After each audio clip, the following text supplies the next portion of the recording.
жүзім жегісі келген қасқыр. Ертегі. Бір түлкі жүзімге тойып баудан шығып келе жатады.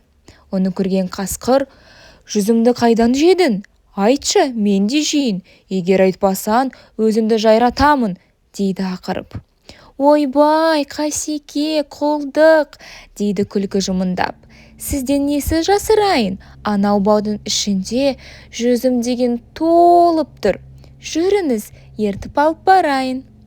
Түлкі осыны айтады да қасқырды ертіп апарып, өзіне үйреншікті тесіктен бауға кіргізіп жібереді.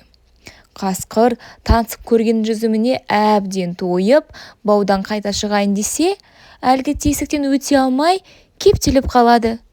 Мұны көрген түлкі: «Қасеке, тым көрсе қызар екенсіз, артын ойламағанға сол керек», деп әрі қарай жүре беріпті.